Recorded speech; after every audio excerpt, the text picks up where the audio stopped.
Coming up next, some common reactions that could poison your career, and we'll teach on Stage 6, Get the Dream Job. We'll take your calls and your chats, and it starts right now.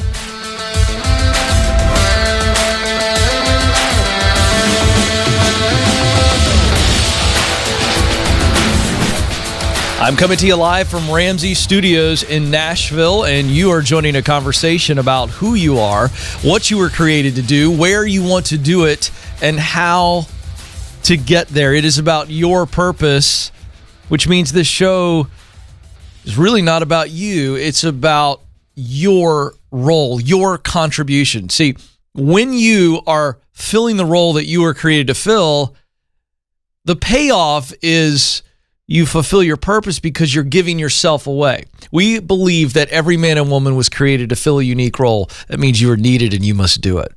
So what's that role? And then how many different places can you do it? Well, it turns out that the dream job itself can be achieved in multiple places as it relates to industry or jobs. And so when you get a hold of that great clarity and then realize, oh, I could choose a course, a direction, and I can get there, all of a sudden, all of the anxiety and the doubt and the fear begins to dissipate because you're so focused on the future that your heart longs to experience. And so that's why we are here. And we're excited that you're here as well. A couple things before we get started. The phone number to jump in is 844-747-2577, 844-747-2577. You can also submit your questions in the chat room.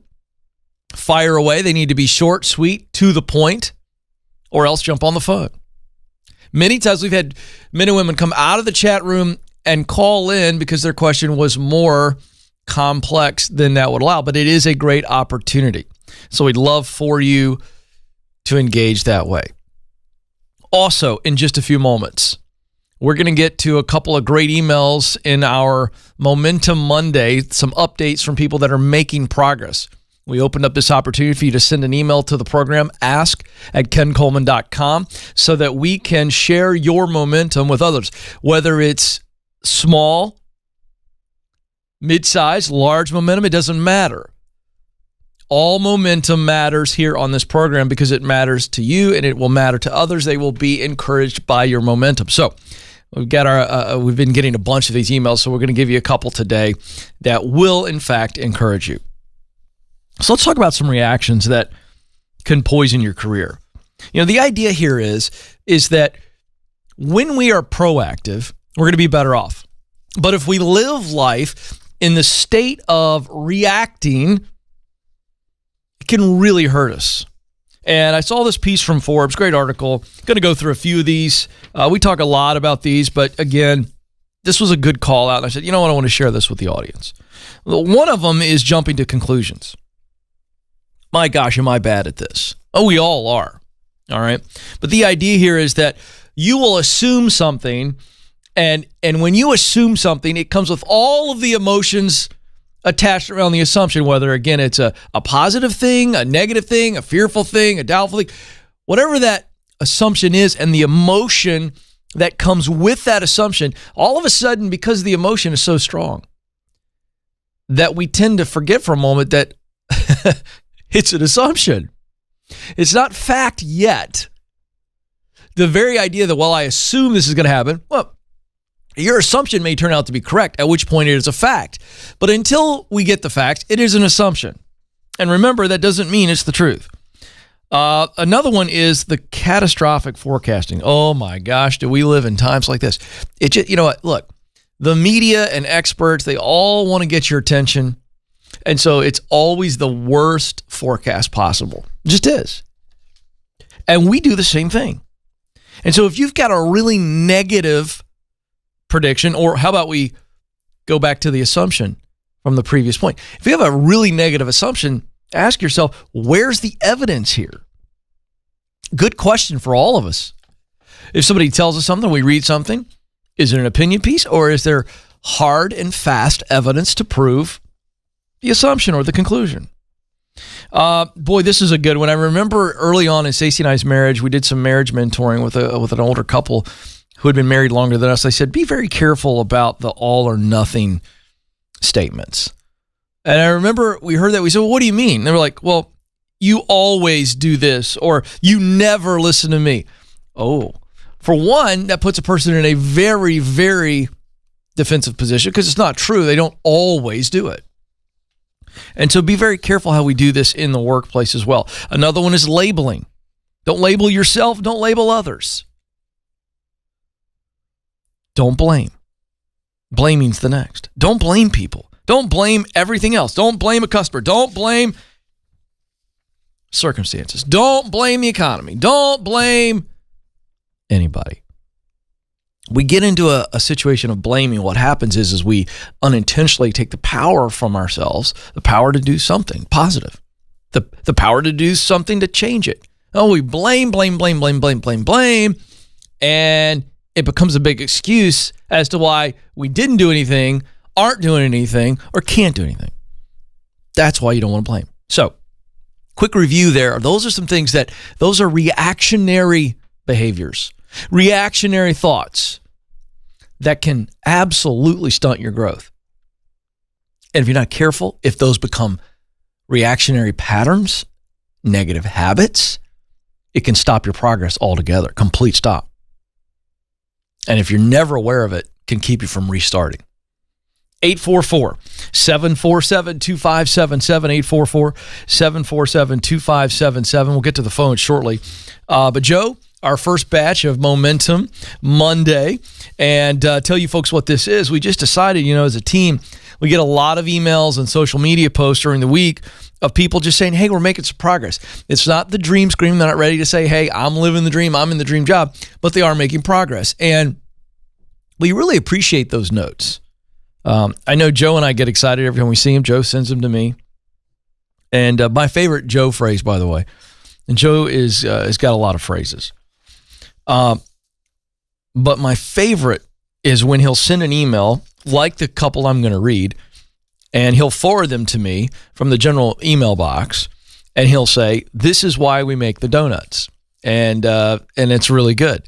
And I like that. And so we get encouraged by these, and we thought to ourselves, if we get encouraged by these things, you, the listeners, will get encouraged by the progress that's being made. All right, so we're going to do this, and if you want to send in your momentum story, and again, it could be the smallest of progress, okay?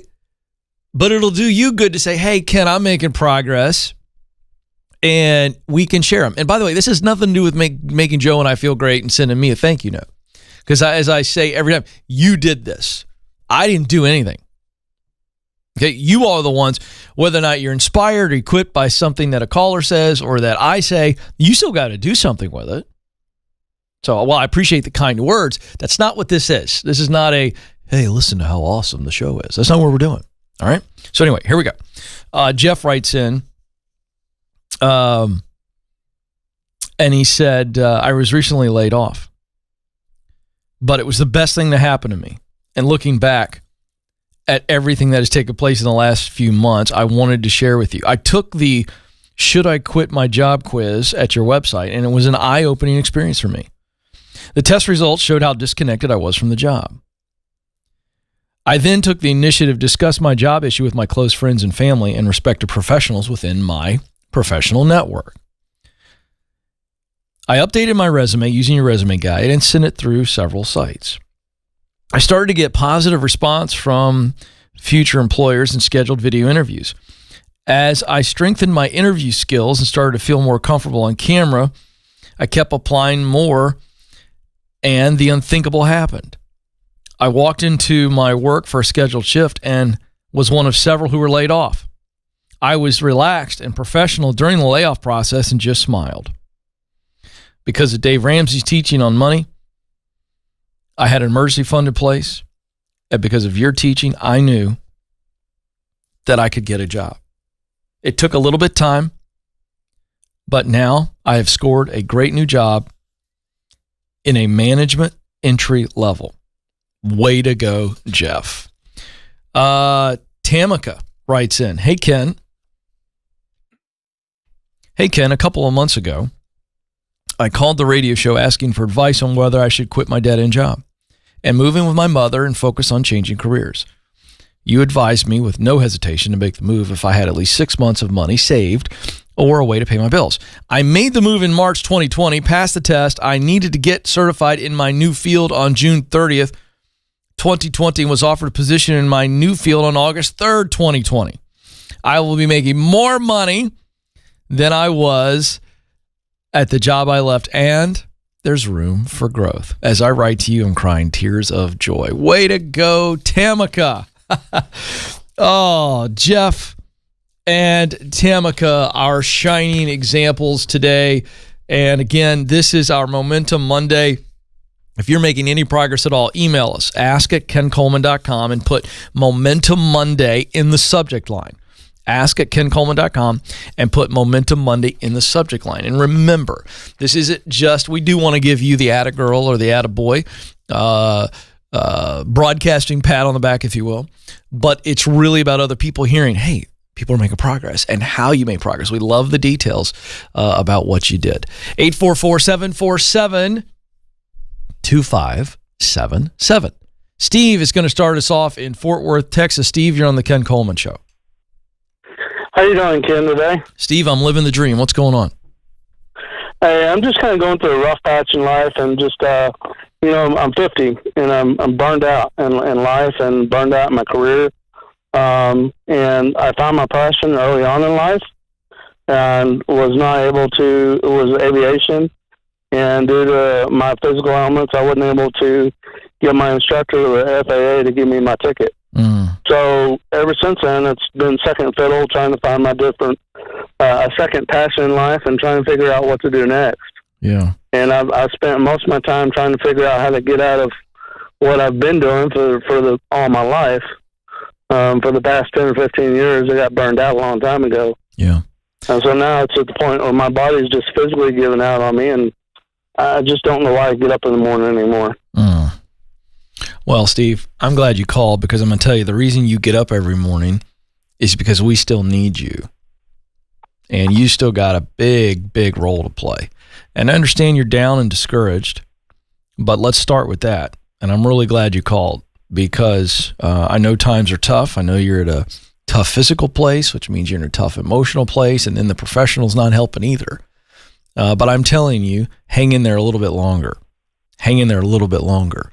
Let's talk about progress. So what are the physical challenges that have kept you from the aviation gig that you love? And then what is that dream aviation, or what was the dream aviation gig? Well, I mean, ever since I was little, I mean, first time I ever flew in a plane, I was 5 years old, and I don't even have to hear a plane, and I look up and I already know it's there. Right. So you want to fly. You want to be a pilot. That's all I've ever wanted to do. So how are the physical limitations keeping you from doing that? Because I would get up, I would get in the plane, and eventually, after being up there for a while, I would get sick and nauseous, and it was just probably an inner ear thing. I later found out that, it may be still possible to get over that, but being 50, I mean, I needed to discover that a long time ago. It's extremely expensive to fly. Right now it's right about to start out. It's about $225 an hour to $230 an hour to get trained. Yes. Okay. So what's the total cost of that? It's way out of my budget, and I did a long time ago. I saved up for it, paid $15,000 cash out of my pocket. Yeah. And went through the whole deal all the way up to the FAA examiner to hop on a plane and go get my license. Yeah. And I pursued it, but it didn't happen. Well, because you kept getting sick, correct? Yes. So we've got the medical issue, and the question is, you feel like it's impossible, too much cost to get the medical issue figured out, to then turn around and start saving up money and well, I have explored every avenue of that. Yeah. Even to going to specialists and doctors. Yeah. Where they make you miserable and actually fill your ears up with water until you're actually getting sick. Okay. and puking, and they're doing pressurization tests in your inner ear and stuff. So I've gone to doctors, I've gone to specialists, Okay. To try and figure this out, and really hadn't gotten anywhere. Okay. Let me ask you this then. How much money do you need to make to not just survive, but what's a comfortable salary that you've got in your mind you'd like to make? So right now I'm probably about a month or two away from being on baby step number 3. Okay. Pretty much most of my life, even before I even knew Dave Ramsey, I was always debt free. Mm-hmm. And that didn't take a turn until I bought a house. Right. And I bought a house for my brother, and then he got shot and he died. So I got stuck with it. Okay, but the only debt you have is the mortgage? Pretty much, yes. How much do you need to make? I'm going somewhere with this, Steve. That's why I'm asking you that very specific question. How much money do you... That's okay, brother. Hey, we're digging, but I got to get you focused on what I think is a very exciting future. So the question is, how much money do you need to make? I mean, I think in today's terms, to be able to live, halfway decent. I'm single, no family, nothing. No debt. I would say $60,000 a year. Okay, great. Between $45,000 and $60,000 a year is a decent living where you're not on PBJs every day. No, I got you. Okay, now listen. So if I'm hearing you correctly, it's too long, too impossible of a journey, or at least it's a way, way, way long shot journey to become a pilot. However, you love planes. You love anything that's in the air. Helicopters, planes. You just love aviation in general. Is this a true or false statement? True. Okay. And I'm wondering if the next best thing is being around planes and being around helicopters or whatever, and getting yourself in a position where you're in the aviation industry to where, you're at least around it. I think of former athletes who become coaches or broadcasters just to stay around the game, right? Because they can no longer I'm already scratch building my own plane. Yeah, okay, but listen to me. I appreciate that. But my point is to get your juices flowing again, okay? And I think the next step for you is to go, how can I make $45,000 to $60,000 a year in the aviation industry, whether it's air traffic control or some type of management or maintenance, or I just don't know. But you do. And so what would you do tomorrow in the aviation industry, assuming that you could get the training and you got the talent to do it? What would you do in the aviation industry tomorrow if I said, you're in, you got $60,000, go, Steve, you're in? What would you do? That's not flying. Well, I mean, I've always wanted to design aircraft and design them and build them. Great. But what? Where I was at with that is that I had a seventh grade education, and I was a kinesthetic learner, and I worked really hard to continue my education in my life, and wasn't very successful at that either. But listen to me, Steve. Listen, I want to encourage you, brother. You're coming up with all kinds. You're really down right now, and I know that, and I'm glad you called me. Because listen to me, Steve, you don't need a college education to work on planes. You got to get in. You got to get in the industry. So maybe it's part-time right now. You're single. You already said you're burned out, which, by the way, that's just an emotional feeling. You're alive and well talking to me right now. And I know it's a struggle to get out of bed, but that's because you don't have a reason that you can see before you go to bed the night before. And the reason that you need to kind of transplant is, hey, I'm getting in the aviation industries. I'd like to work on planes or design planes. And the way to get there is not a college education. The way to get there is to get a job and start hanging around people in aviation. And you're single. So you could work 2 jobs. And oh, by the way, if you work a second job and you're part-time to start over at the local private airstrip or whatever, and you start messing around with planes and getting in, and they see you've got some real talent, more importantly, you've got a lot of passion, and they don't have to pay you full-time right now, and you're 50 years of age, you don't have any family, you can work 2 jobs. And the day job is what's going to continue to get you going through Dave Ramsey's baby steps. And if you have to, sell that house your brother, got put on you that your brother had, and rent an apartment. I just think there's so many positive things, Steve, that you can make happen in the next, I think, month to 2 or 3 months, to where you're changing your entire trajectory. You got a whole new path, and you keep that day job, and your mindset on that day job changes because you go, man, this is setting me up for the future and putting me in a great financial situation through its stability and paying off the debt. I can sell the house, whatever, and go live in an apartment, man, and be debt-free. And immediately put all your focus into, I'm going to work on becoming a full-time professional in the aviation industry, whether that's mechanically working on planes or eventually getting into design. But I think that's the direction you need to go.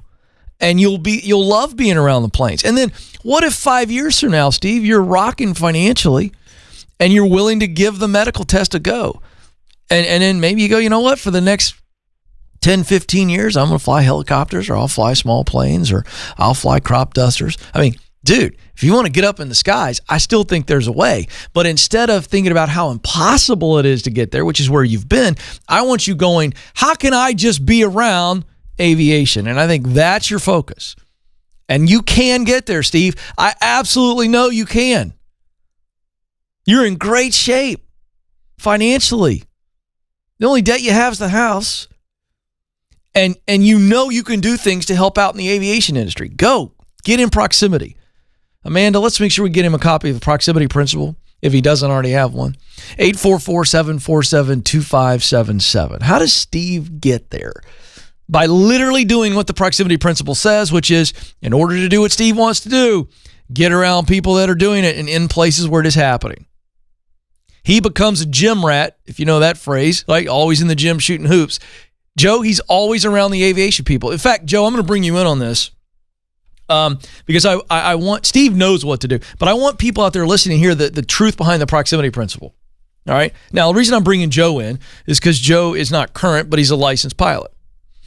And Joe, if you just think about this area or Gainesville where you lived for decades, if you were Steve, all right, and I say to him, get around people that are doing what you want to do and get in places where it is happening, give me some real life examples about how he would do that in the aviation space. Well, first of all, definitely you have to include hanging out at the airport, because you're going to meet other pilots that can do things for you. As you mentioned, if you can't fly right now, did you know you don't have to have a degree to be an air traffic controller? All right. Median income for an air traffic controller, $132,000. Yeah.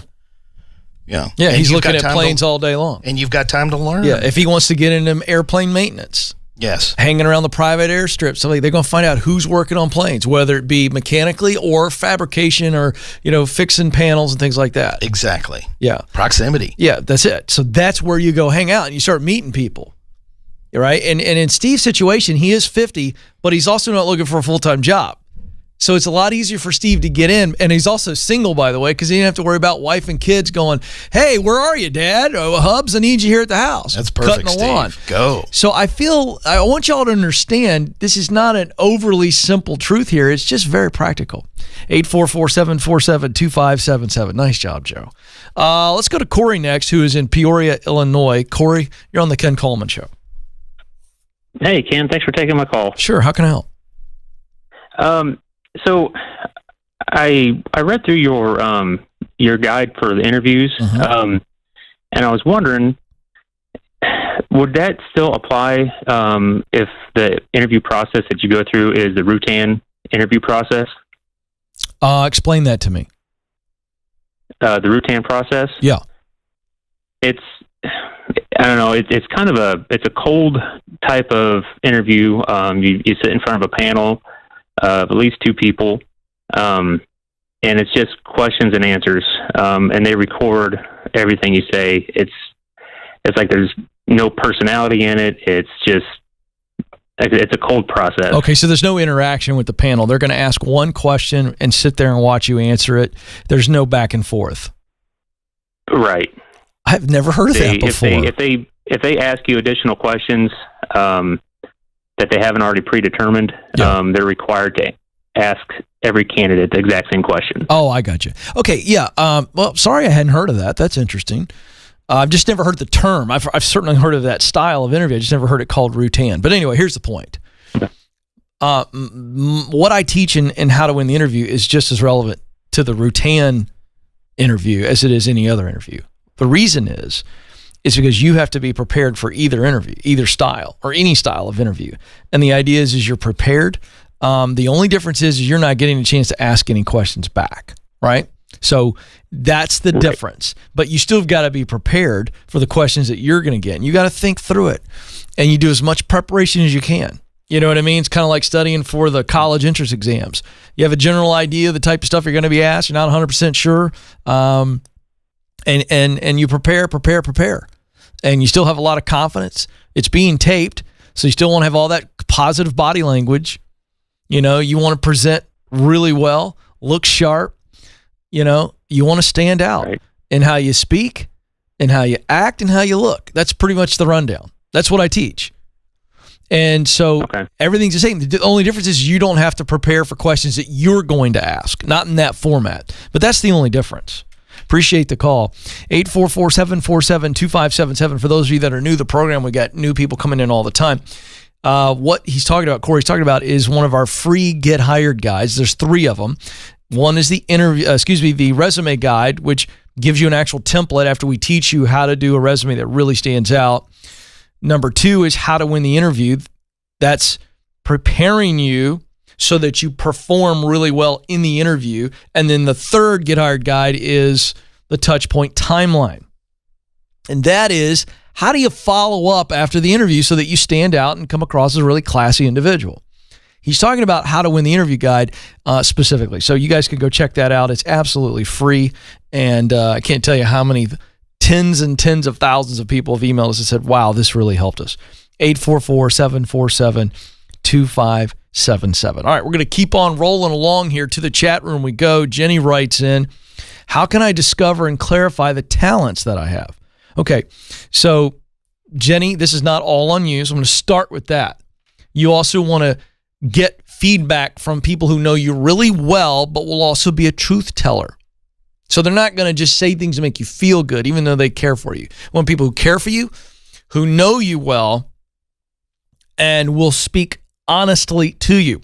Okay? So they're going to answer the same basic question. In fact, it'll be very easy for them to answer these questions. But it's, what has Jenny always done very well? Of all the things you do well, and we can break these down into hard skills and soft skills, or abilities and qualities. So abilities are anything that I do well, whether it's measurable in the classroom or in the workplace. Okay? Or qualities, which would be personality, qualities, character traits, if you will. So I'm patient. I'm very loyal, right? Compassionate. Those type of things. That will be a quality, and the abilities are very good with math, very good at being organized. You know, that's what we talk about when we say abilities and qualities. So make the list of the things you do really well. So for instance, let's say you make an initial list of 20 things that you do well. You really want to focus on the things that you do very well. So if 1 is awful and 10 is greatness, you want to focus on the 7, 8s, 9s, and 10s, because obviously that's where your greatest talent is, and you always want to lean that direction. If you work really hard at developing skill in a talent area of a 7, 8, or 9, then we can move that up to 9s and 10s. But if it's a 4 or 5, I don't think we focus on those areas. So I'm looking for you to write down what you do best, what people compliment you on, what has always come easy for you, and you saw other people struggle with it. It was easy for you.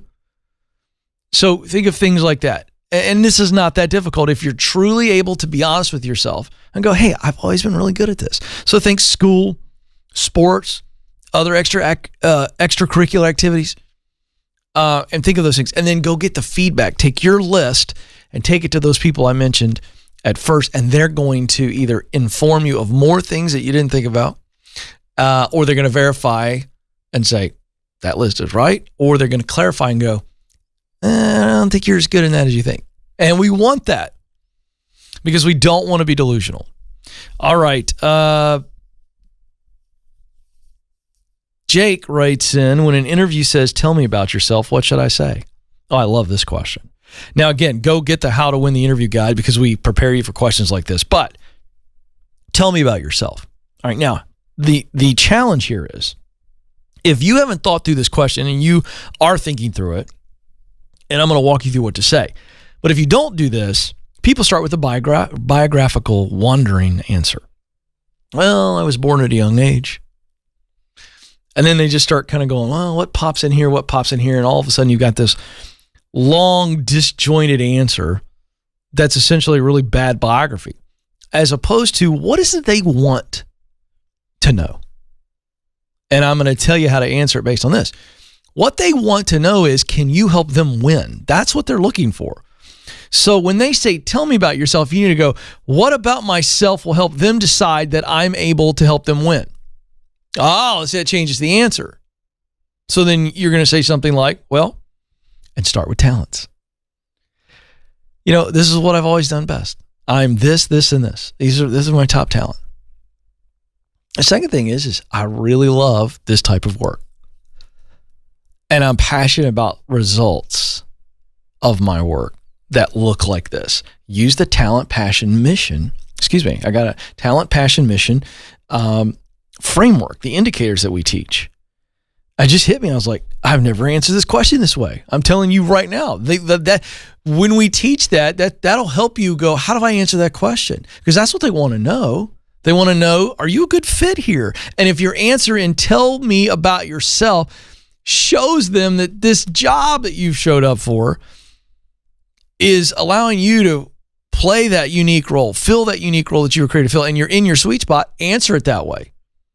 You don't have to go into the sweet spot analogy, but tell them, this is what I do best. It's what I love to do.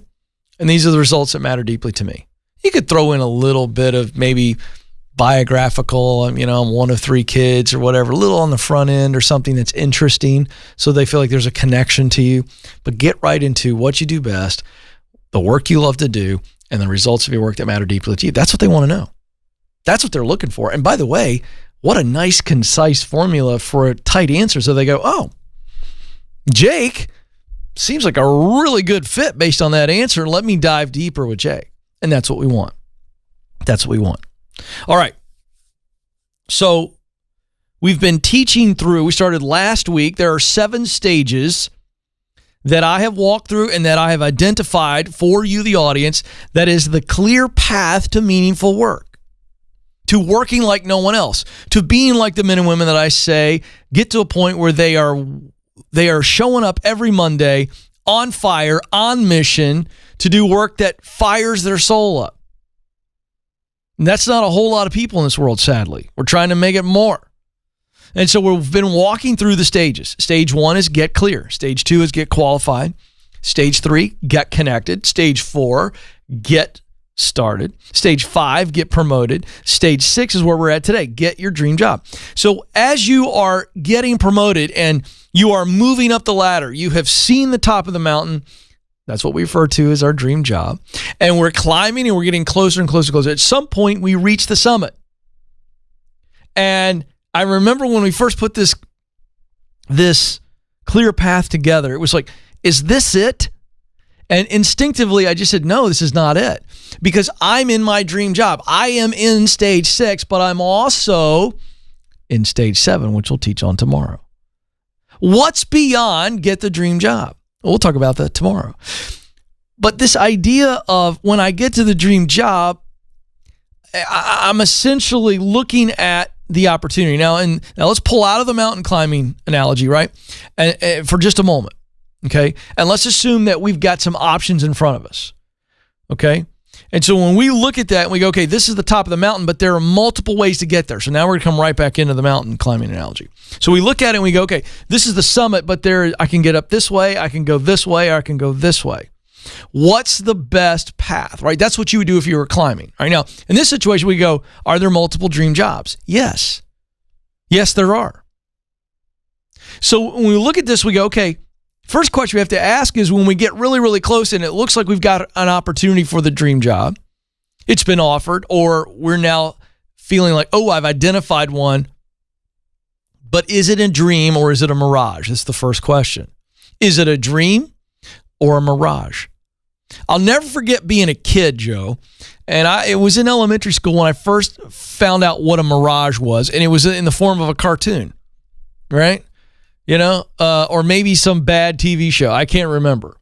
But the idea was like, is that a thing? And I remember asking my dad, is a mirage real? And it turns out it is, right? And so you're in the desert, and that's how we've all learned about it in cartoon form or a show or whatever. Maybe if you remember it from geography class, I don't know. But the idea is you're in the desert, and you look out across the desert, and it looks like, oh, there's something there, and it's not there. An oasis. Yes, and your mind is playing tricks with you, right? And so what we've got to be careful of is what looks like a dream could very well be a mirage. And so we've got to say, looks really delightful.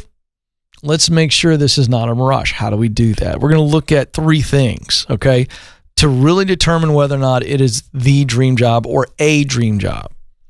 All right? Number 1, is it the right role? We go back to stage 1 where we got clear and we looked at what we do best, the work we love to do, and the result of the work that matters deeply to us. And that's where we figure out this role. Oh, my role. If I play this role, I am in my sweet spot, right? I feel that sweet spot. All right. So it's all about playing the role. Okay. Is it leader? Is it instructor? Is it counselor? Is it caregiver? Is it problem solver? What's that role? And you ought to be able to describe it very succinctly. 1 word, ideally, 2 at most. And I've given you some examples. And basically, you can pretty much go through, and I'm working on this now with a team, pretty much go through the whole entire world, and somewhere between 10 to, let's call it 16 roles pretty much would encompass most people, meaning you're filling this role in the workplace. And so you can do that in a lot of different jobs and multiple career paths or industries, okay? So we go back to get clear, and when we see that, we go, okay, I know the role. Does this thing, this thing, is it a mirage or a dream? This opportunity, does this allow me to fill that role?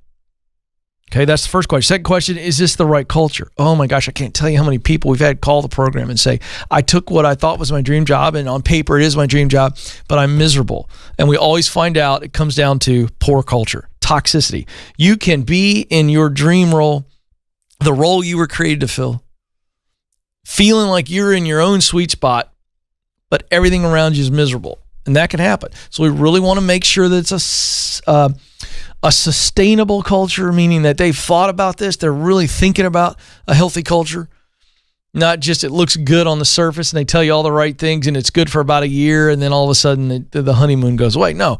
Is this a really true healthy culture? And the third question is it the right pay? Right? Because when we look at this and go, look, some things are really, really good. And we go, oh, it's all the right things except, oh, the pay's kind of gross. And we go, should I take it anyway? No. There's always another option. Okay? There's another option. Unless you have been unrealistic about pay. Okay? So there are certain industries where pay is limited, but that requires you to be realistic about what the actual industry pays. But if you know there's better options as it relates to pay, and you've only got 2 out of 3 of these, then you go, whoa, this is a mirage. It's not the dream. So you're not calling me 6 months later going, everything's great about it except the pay, and I could be making more somewhere else. That's what we're trying to avoid, okay? So those are the questions you've got to ask. And that's when you know, this has passed the test. The eyeball test, the smell test, whatever you want to do, this has passed the test. And so that's how you figure out, is it in fact a dream job? Now, tomorrow, we talk about the final stage, give yourself away. Why is that the 7th stage? And how does it coexist with stage 6? Get the dream job. We'll explain all that tomorrow. But if you are close to stepping into the dream job, make sure you revisit those questions we talked about. It'll help you from chasing a mirage and allow you to make sure it is in fact the dream before you step into it. 844-747-2577 is the number. Remember that. You can call every weekday, Monday through Friday. We're here. And you have direct access to me. Just one phone call away. Well, that's going to do it, Joe. My time is almost up. But before I let you go, you matter. And you do have what it takes. Thank you so much for joining us. Until next time, this is the Ken Coleman Show. Press on.